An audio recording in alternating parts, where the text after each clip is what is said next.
คาลาฮารีแม้จะเป็นที่ร้างแห้งแล้งมีแต่ทรายเกลือและหญ้าแห้งแต่กลับงดงามด้วยความยิ่งใหญ่รวมทั้งบรรยากาศและวัฒนธรรมของยุคก่อนประวัติศาสตร์อีกทั้งยังเป็นถิ่นของเผ่าบุชแมนชนเผ่าเก่าแก่ที่สุดในโลกซึ่งมีวิถีชีวิตที่น่าทึ่งโดยไม่เคยเปลี่ยนแปลงมาเป็นเวลา 25,000 ปีที่สำคัญพวกเขาสามารถปรับตัวให้เข้ากับความร้อนระอุการขาดน้ำและขาดแคลนอาหารได้อย่างเหลือเชื่อพวกเขานั้นทำได้อย่างไรไปหาคำตอบกันได้ในคาลาฮารีถิ่นกำเนิดบุชแมนชนเผ่าเก่าแก่ที่สุดในโลกครับ1.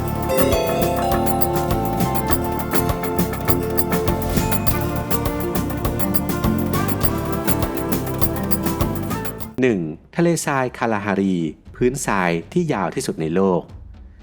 ทะเลทรายคาลาฮารีเป็นทะเลทรายในทวีปแอฟริกาใต้มีเนื้อที่ 900,000 ตารางกิโลเมตรครอบคลุมพื้นที่ในประเทศบอตสวานาและบางส่วนของประเทศแอฟริกาใต้และนามิเบียมีปริมาณน้ำฝนน้อยมากในฤดูร้อนมีอุณหภูมิสูงมากโดยมีปริมาณน้ำฝนราว 3-7.5 นิ้วหรือ 76-190 มิลลิเมตรต่อปีอย่างไรก็ตามการที่พอจะมีฝนตกอยู่บ้างทำให้ทะเลทรายคาลาฮารีได้ชื่อว่าเป็นทะเลทรายที่อุดมสมบูรณ์และเปียกชื้นที่สุดของแอฟริกามีสัตว์ป่าอาศัยอยู่มากสภาพภูมิประเทศเป็นทุ่งหญ้าสลับกับต้นไม้อดีตทะเลทรายคาลาฮารีมีลักษณะคล้ายทุ่งสวรรค์นาเคยมีพื้นที่กว้างขวางไปจรดถึงทะเลทรายซาฮาราทางตอนเหนือส่วนปัจจุบันอุณหภูมิในช่วงเวลากลางวันที่แดดร้อนจัดอาจสูงได้ถึง70องศาเซลเซียสบนพื้นดินและในเวลากลางคืนก็มีอุณหภูมิถึงขั้นติดลบความแปลกของทะเลทรายแห่งนี้อยู่ที่เป็นทะเลทรายสีเหลืองส้มเก่าแก่ที่ดูเหมือนว่าจะแผ่กว้างออกไปไม่มีที่สิ้นสุดเป็นพื้นทรายที่ทอดติดต่อกันยาวที่สุดในโลกโดยไม่มีบริเวณที่เป็นหินและกรวดมาขั้นอย่างทะเลทรายซาฮารา 2. คาลาฮารีแหล่งที่ตั้งชนเผ่าบุชแมนชนเผ่าที่เก่าแก่ที่สุดในโลกผู้คนที่นี่เรียกคาลาฮารีว่าคาลากาดีแปลว่าที่โล่งร้างซึ่งกว้างใหญ่เก่าแก่และฝ่าเข้าไปได้ยากยิ่งจนกลุ่มความลับที่ปิดตายของอารยธรรมที่สาบสูญไปเมื่อ 500,000 ปีก่อนเอาไว้พื้นทรายแห่งนี้เป็นถิ่นอาศัยและแหล่งล่าสัตว์ของพวกบุชแมนหรือซานชนเผ่าที่เก่าแก่ที่สุดในโลกซึ่งมีวิถีชีวิตที่ไม่เคยเปลี่ยนแปลงมาเป็นเวลา 25,000 ปีแล้วพวกเขาสามารถปรับตัวให้เข้ากับความร้อนระอุการขาดน้ำและการขาดแคลนอาหารของที่นี่ได้อย่างเหลือเชื่อจึงยังมีชีวิตอยู่ได้ซึ่งหากเป็นคนอื่นก็คงตายไปแล้วแม้ทุกวันนี้จะมีชาวบุชแมนเหลืออยู่ไม่กี่พันคนในคาลาฮารีแต่บรรพบุรุษของพวกเขาก็ได้ทิ้งมรดกเป็นภาพเขียนสีบนหน้าผาขรุขระและหมู่ถ้ำของเนินเขาโซลิโดไว้ทั้งนี้ห่างจากคาลาฮารีไปทางตะวันตกเฉียงเหนือมีงานศิลปะไม่น้อยกว่า 2,750 ชิ้นอยู่ในที่ต่างๆ200 แห่งบ้างเป็นลายเส้นบ้างเป็นรูปทรงเรขาคณิตแบบง่ายๆและบางภาพก็เป็นฝูงสัตว์และผู้คนชาวบุชแมนกำลังล่าสัตว์โดยมีธนูและลูกธนูอาบยาพิษเป็นอาวุธหลังจากทำให้สัตว์บาดเจ็บแล้วพวกเขายังต้องวิ่งได้อึดกว่ามันด้วยชาวทะเลทรายเหล่านี้เป็นนักอนุรักษ์ที่ยิ่งใหญ่ที่สุดในโลกพวกเขาเชื่อว่าถ้าพวกเขาใช้สิ่งแวดล้อมอย่างผิดพระเป็นเจ้าจะพิโรธผลก็คือชาวซานล่าและเก็บอาหารเพียงเพื่อพอประทังชีวิตพวกเขาตัวเล็กคล้ายชาวพิกมี่แห่งแอฟริกากลางมีก้นที่ยื่นใหญ่ผิดปกติและโคนขามีไขมันมากซึ่งทำหน้าที่เหมือนที่เก็บอาหารจำนวนมากที่กินเข้าไปในช่วงอุดมสมบูรณ์ชาวซานจำนวนมากอาศัยอยู่ทางใต้ของคาลาฮารีซึ่งมีแม่น้ำเก่าแก่แห้งขอด4 สายได้แก่โมโลโปคูรูแมนนอร์ชอปและอูปแม่น้ำทั้งหมดไหลลดเลี้ยวไปสิ้นสุดที่หาดทรายก่อนถึงแม่น้ำออเรนจ์เล็กน้อยในทางน้ำเปล่าเปลี่ยวเหล่านี้มีน้ำไหลเฉพาะในปีที่มีฝนมากเป็นพิเศษโดยแม่น้ำนอร์ชอปซึ่งเป็นเส้นทางสายแห้งผากไหลคดเคี้ยวข้ามคาลาฮารีส่วนรอบๆบริเวณที่เคยเป็นก้นแม่น้ำนี้จะมีเนินทรายคดเคี้ยวเจือสีทองแดงและสีแดงจากสนิมเหล็กที่ปนอยู่ในเม็ดทรายและเป็นแหล่งพึ่งพิงของสัตว์ที่สุดแสนพิสดาร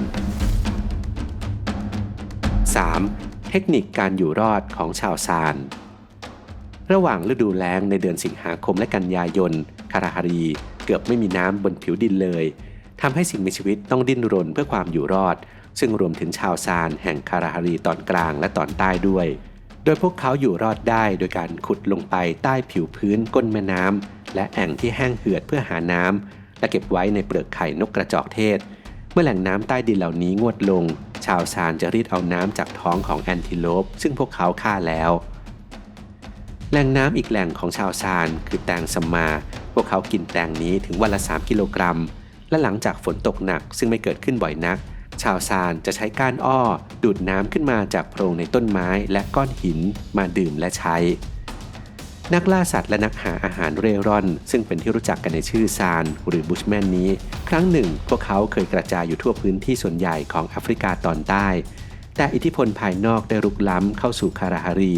ซึ่งเป็นที่อาศัยแห่งสุดท้ายของชาวซานและก่อให้เกิดความเสียหายทุกวันนี้มีชาวซานเหลืออยู่เพียงประมาณ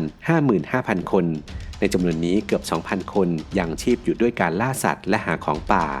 ผู้หญิงและเด็กใช้เวลาส่วนใหญ่เก็บพืชที่อวบน้ำและสัตว์เล็กๆไว้เป็นอาหารเด็กชาวซานรู้จักและเรียกชื่อพืชต่างๆได้ถึง200ชนิดส่วนผู้ชายชาวซานเป็นนักล่าสัตว์ตัวยงลูกธนูซึ่งพวกเขาใช้นั้นอาบตรงปลายด้วยยาพิษร้ายแรงที่ทำจากตัวอ่อนของด้วงหมัด 4. เทคนิคการอยู่รอดของสัตว์ต่างๆทั้งที่แห้งแล้งคาลาฮารีก็เป็นถิ่นอาศัยของสัตว์มากมายที่หลากหลายสัตว์เลี้ยงลูกด้วยนมไม่ต่ำกว่า46ชนิดที่มีขนาดใหญ่กว่าหมาป่าแจ็คเคานั้นต่างท่องอยู่ตามที่ราบและทุ่งหญ้าเมื่อไม่ถึง100 ปีมานี้สปริงบ็อกหลายฝูงซึ่งคาดว่ามีจำนวนระหว่าง 50,000 ถึงหลายล้านตัวได้อพยพครั้งใหญ่ข้ามทะเลสาบคาลาฮารีฝูงหนึ่งมีแถวหน้ายาวถึง21 กิโลเมตรและเคลื่อนที่เป็นทางเหยียดยาวกว่า210 กิโลเมตรสร้างความเสียหายแก่ดินของชาวไร่ชาวนาเป็นบริเวณกว้างทั้งยังเหยียบย่ำสัตว์และผู้คนที่ขวางทางจนเสียชีวิตรอบๆบริเวณที่เคยเป็นก้นแม่น้ำนี้และเนินทรายคดเคี้ยวเจือสีทองแดงและสีแดงจากสนิมเหล็กที่ปนอยู่ในเม็ดทรายในสิ่งแวดล้อมร้อนระอุนี้พังพรเมียแคทและสัตว์ขุดรูชนิดอื่นๆโผล่จากโพรงก็ต่อเมื่อออกหากินและต้องตื่นเต้นตลอดเวลาเพื่อระแวดระวังการจู่โจมทางอากาศจากนกล่าเหยื่ออย่างนกอินทรีหรือการโจมตีจากสัตว์บนบกเช่นงูเห่าเคปเป็นต้นทุกวันนี้สปริงบ็อกฝูงใหญ่ยังเดินแถวตามทางน้ำแห้งของแม่น้ำอูบและแม่น้ำนอร์ซอฟอยู่ทำให้ฝุ่นสีทองฟุ้งเป็นเกลียวขึ้นสู่ท้องฟ้าบนฝั่งแม่น้ำเหล่านี้มีฝูงสิงโตนอนพักผ่อนอยู่ใต้ร่มไม้ทั้งนี้ช่วงเวลากลางวันที่ร้อนระอุเจมส์บ็อกจะหายใจหอบทีทำให้มีอากาศผ่านเข้าออกเส้นเลือดที่เชื่อมต่อกันอย่างซับซ้อนกระแสเลือดที่ไหลไปสู่สมองจึงเย็นลงขณะเดียวกันอุณหภูมิร่างกายก็จะเพิ่มสูงขึ้น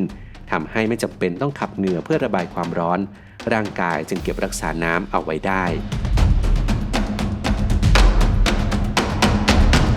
5. เทคนิคการอยู่รอดของพืชชนิดต่างๆต้นเทียนของบุชแมนหรือบุชแมนแคนเดลเป็นพืชที่ปรับตัวได้ดีกับแสงแดดและพายุทรายแห่งทะเลทรายคาราฮารีและนามิบมีชื่อที่รู้จักกันว่าเทียนของบุชแมนเพราะก้านของมันนั้นมียางติดไฟได้ง่ายและเปล่งแสงเจิดจ้าร้อนแรงเมื่อลุกเป็นไฟพืชอวบน้ำนี้โตได้สูงประมาณข้อเท้าและก้านหนาพร้อมหนามยาวปกคลุมอยู่ดอกของมันบอบบางมีลักษณะเป็นรูปถ้วยสีกุหลาบชมพูหรือสีม่วงเมื่อใบไม้แห้งของต้นเทียนของบุชแมนถูกเผาจะให้กลิ่นหอมคล้ายกำยานชาวฮอตเทนทอตในแอฟริกาตอนใต้ใช้พืชชนิดนี้เป็นยาแก้ท้องร่วงในช่วงคริสตวรรษที่ 19 6. คาลาฮารีเป็นหลักฐานการแสดงออกของพลังไฟลมน้ำคาลาฮารีเป็นหลักฐานที่ยิ่งใหญ่ของโลกที่แสดงให้เห็นถึงพลังของไฟลมน้ำและทรายราว65 ล้านปีมาแล้วเปลือกโลกสั่นสะเทือนอย่างรุนแรงลาวาภูเขาไฟไหลทะลักไปทั่วใจกลางของแอฟริกาตอนใต้โดยทะเลลาวาที่มีลักษณะเป็นลอนเหล่านี้บางแห่งลึกถึง8 กิโลเมตรก่อให้เกิดสันสูงและลุ่มน้ำลึกหลายแห่งจากนั้นภายในเวลากว่า50 ล้านปีแรงลมและฝนก็ค่อยๆทำให้ภูมิทัศน์ที่ขรุขระนี้ราบเรียบขึ้นภูเขาสึกกร่อนลงหุบเขาเต็มไปด้วยดินเหนียวและกรวดในที่สุดทรายจำนวนมหาศาลที่ถูกลมพัดเข้ามาจากชายฝั่งก็ทับถมกันเกิดเป็นที่ราบหลากสีมีขนาดเท่าประเทศแอฟริกาใต้ในปัจจุบันความแห้งแล้งของคาราฮารีเกิดจากกระแสน้ำเย็นเบงเกวล่าซึ่งไหลจากมหาสมุทรแอตแลนติกขึ้นไปตามชายฝั่งตะวันตกของแอฟริกาตอนใต้น้ำทะเลที่เย็นจนกลายเป็นน้ำแข็ง ทำให้ลมประจำถิ่นเย็นเยือกจนไม่อาจดูดความชื้นได้มากพอที่จะทำให้เกิดฝนภายในทวีปแสดงให้เห็นถึงสัจธรรมที่ว่าพลังธรรมชาติมีทั้งสร้างและทำลายควบคู่กันไปเสมอครับ